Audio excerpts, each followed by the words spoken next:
sida aad la socoteen barihii ugu dambeeyay waxa baraha bulshada saameyn culus ku yeeshay hablaha furyaha weynaysiinaya kuwaas oo xarun cusub looga furay magaalada Muqdisho ee caasimadda dalka Soomaaliya kadib markii halkaas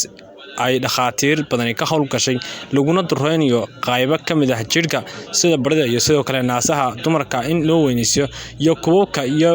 sidoo kale meelaha isho qabanaysa ee ragga soo jeedanaysa hadaba dawladda yaa dhamaan xariga u taxaabtay dhamaan dadkii halkaas ka shaqeeyay jiray iyo sidoo kale dhamaan macaamiishii isla hal waqti xaadirkaas ku sugneen taas oo meheradii halkaas opposite lagu magacaabi jirina lamaan albaabada isku dhuftay hadaba dhowrkii saac ugu dambeeyay waxa baraha bulshada qabsaday in la sii deynayo xukuumadda laakiinse wax xaqiiqo oo runtii arrin kama soo saaran halka ila xogaal oo jiranka xubinta wararka uu la xiriiray ay sheegeen in halkaas ugu dambayso mar dambana albaabada aan loo furi doono laakiinse warka xaqiiqada ee baraha bulshada ku jira yahay in halkaas ku deysay sidaas darteena albaabada isku dhufan doono hadaba meeshan opposite lagu magacaabay runtii waxay meel dhamaan soo jeedatay arinta indhaha dadka weynaha kuwaas oo si weyn dadweynaha Soomaaliyeed ay isha ugu hayeen kadib markii caraq ka dhalatay ee dawladuna ku xanaaqday kadib markii nin loo weynaysay xubinta taranka halkaasna dhibaato culus ka soo gaadhay taas oo ku baraarugeen ciidanka qaranka iyo sidoo kale dawladduba qaymo kamid ah hablihii halka u tagay in ay furyaha soo weynaystaan ayaa baraha bulshada la xidhiidhay kuwaas oo uga warramay in ay iyagu ugu tageen cagahooda laakiinse ay kala kulmeen war farxad leh kadib markii bishmihii ay jeclaayeen in weligood loo weynaysay ay arintina halkaas meel fiican u marisay laakiinse warka xaqiiqada ee baraha bulshada ku jira ayaa ah in ay dhibaato culus ku keen karto qof kasto halkaas xubintiisa bedela hadaba sida kale ee warbixinta ay helaysa ayaa sheegay in dhakhtarka uu isla waqti xaadirkan ugu dambeeyay xabsiga leenta ku cabayo laakiinse aan meheradan mar daba la furi doonin dadweyne aad u tira badan ayaa soo buux dhaafiyay kuwaas oo ka cabanaya in la sii daayo wiilka doctorka maadaama uu kharash badan iyo sidoo kale waqti badan iyo juhdiba ka galay sidii uu dalkiisa waxaan ugu soo baran lahaa laakiinse warka saxda ah in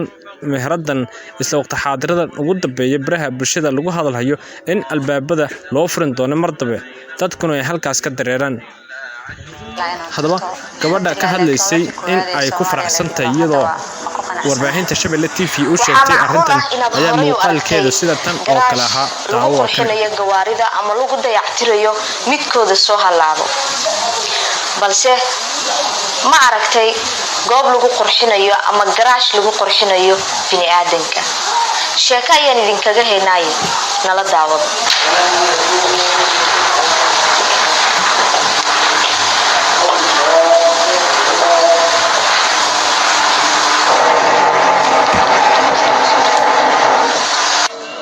waa xarun lagu qurxiyo dumarka iyo ragga midkooda doonaya in wax laga bedelo qaab dhismeedka jirkooda sida in cayilka laga yareeyo qofka in loo weyneeyo qaybo kamid ah jirkooda iyo in loo sameeyo bishimo waaweyn qofkii ay dooqiisa tahay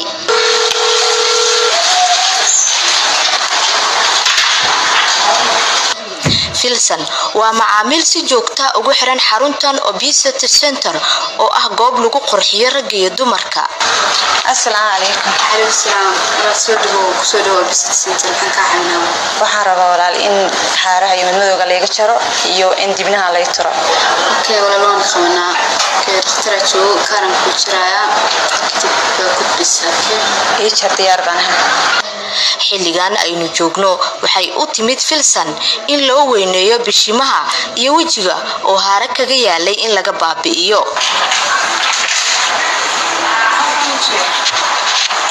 markii ay martay shuruucda u taala xarunta ayna shubtay qarashaadkii looga baahnaa waxa loo bilaabay hawshii ay u timid ee ahayd in bishimaheeda loo weyneeyo oo sida ay sheegtay waligeedba ay jecleed inay yeelato bishimo waaweyn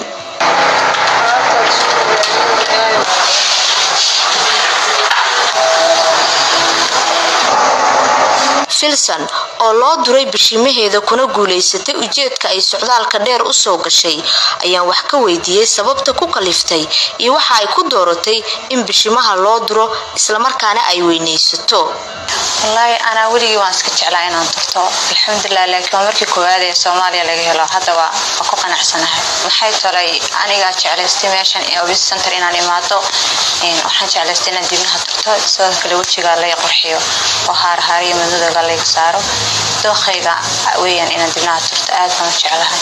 xaruntan obesity center waxyaabaha kale ee cajiibka ee ka yaabinayo ay qabato waxa kamid ah weynaynta qaarka dambe ee dumarka iyo kubka iyo in dadka wajiga ka duqoobay ay dib ugu soo celiso waana wax ku cusub magaalada caasimadda ah Muqdisho.